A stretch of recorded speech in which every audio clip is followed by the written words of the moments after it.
Dialogue Guinée avec Jeunes Patriotes. Jeunes patriotes.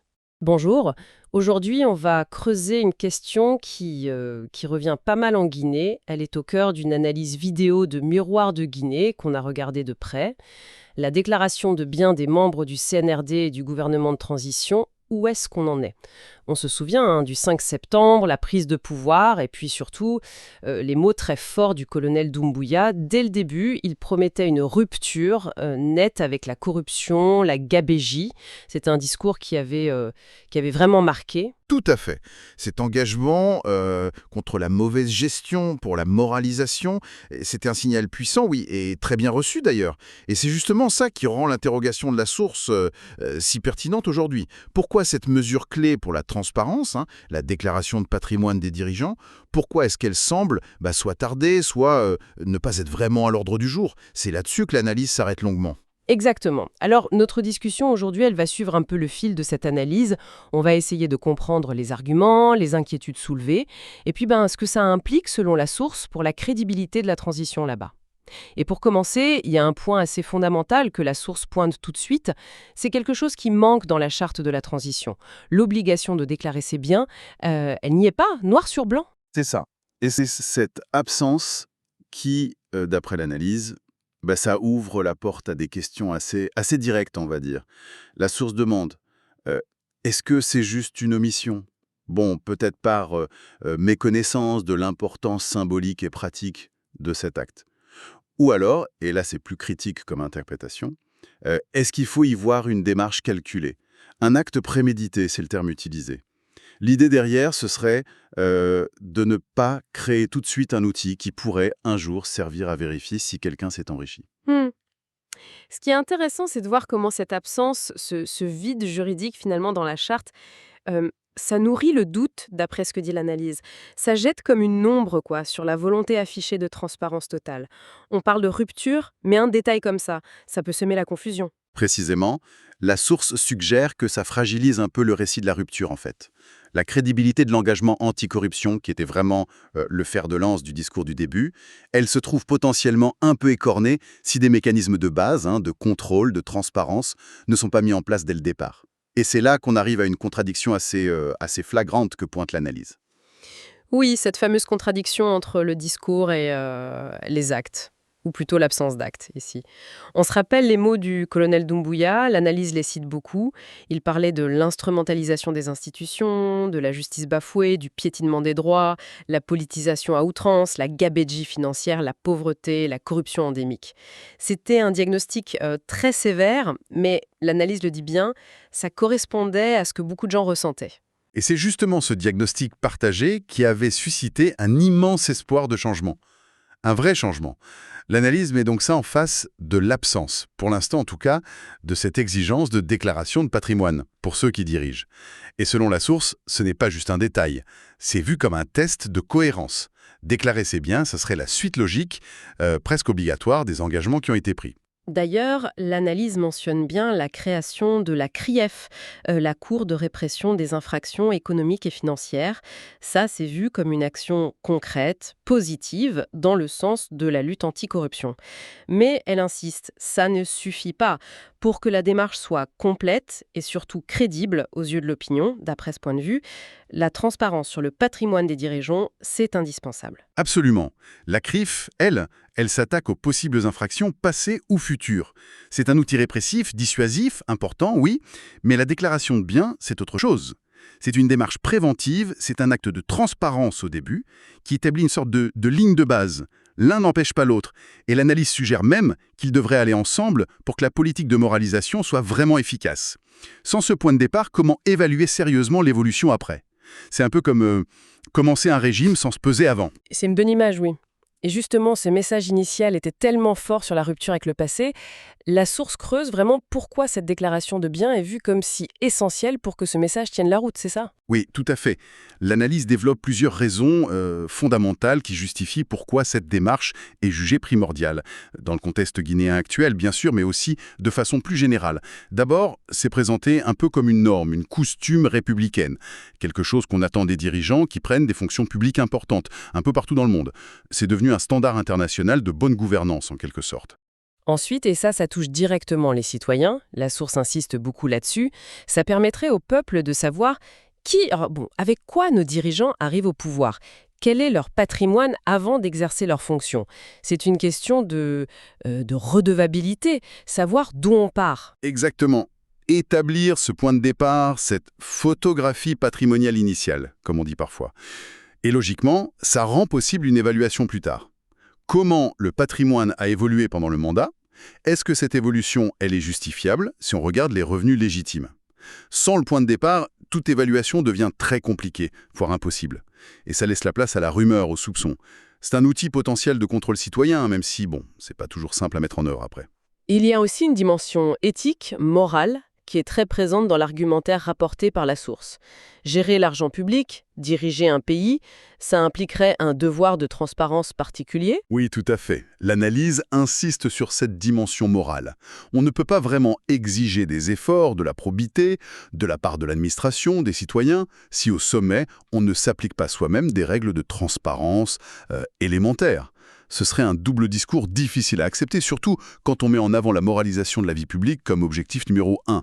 La cohérence, c'est la clé. Et puis, il y a cet argument peut-être un peu moins évident au premier regard, mais que la source développe. La déclaration de biens serait aussi une protection pour les dirigeants eux-mêmes.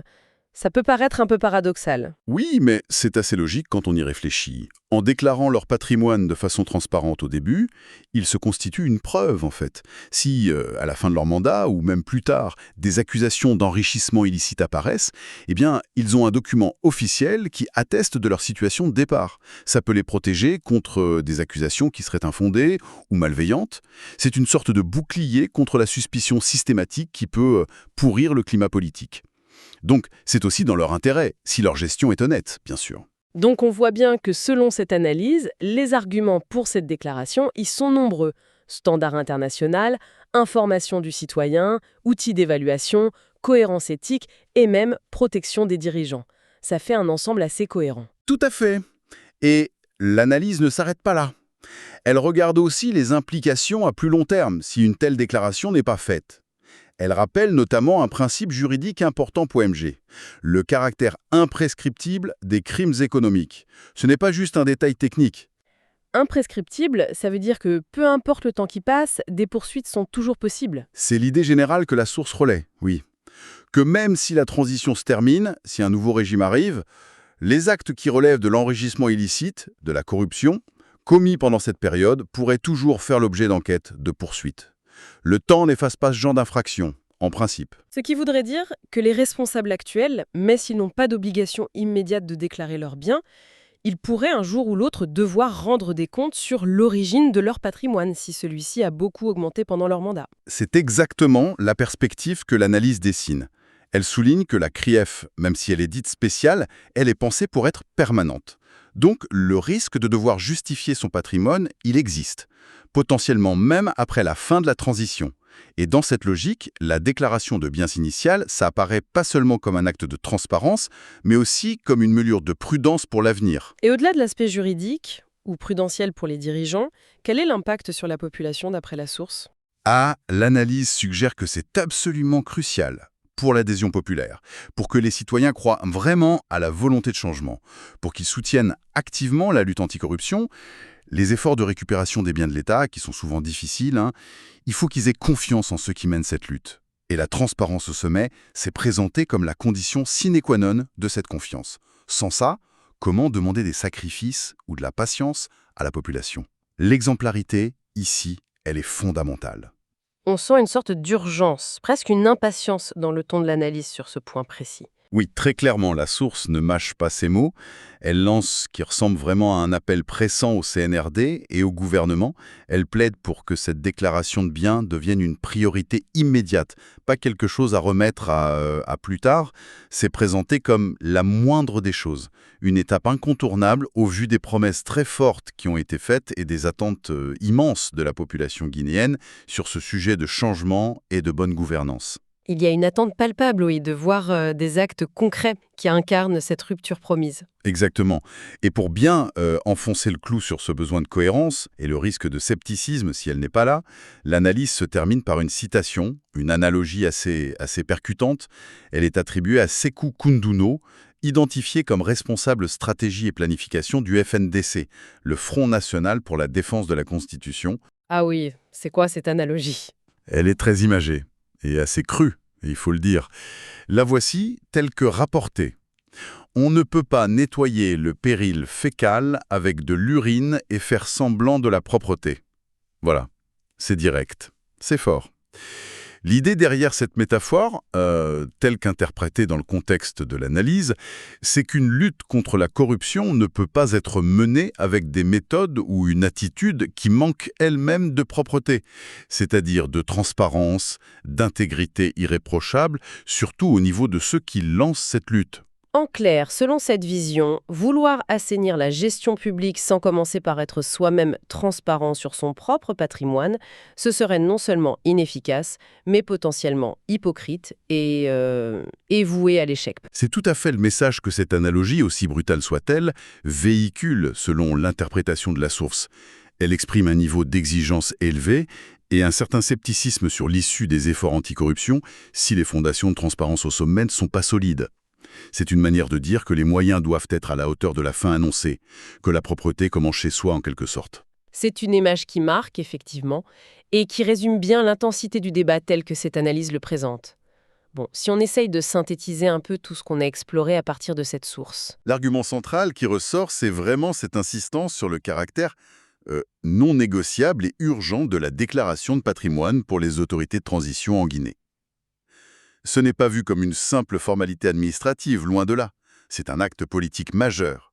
Un acte qui conditionne la transparence, qui assure la cohérence entre les discours et les actes, et qui est fondamental pour tisser ou maintenir un lien de confiance avec une population qui attend des preuves tangibles de changement. Et on voit bien, à travers cette analyse, pourquoi cette question résonne si fort.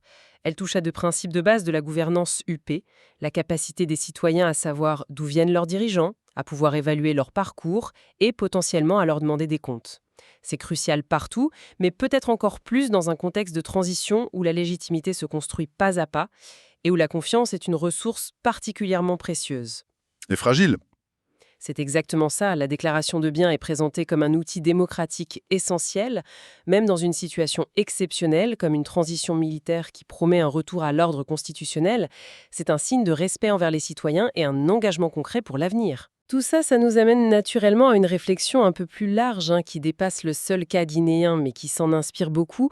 Comment les régimes de transition, qui sont souvent pris entre mille feux, l'urgence de stabiliser, de réformer, de gérer le quotidien, comment est-ce qu'ils arrivent ou devraient arriver à instaurer dès le début ces mécanismes de transparence et de redevabilité?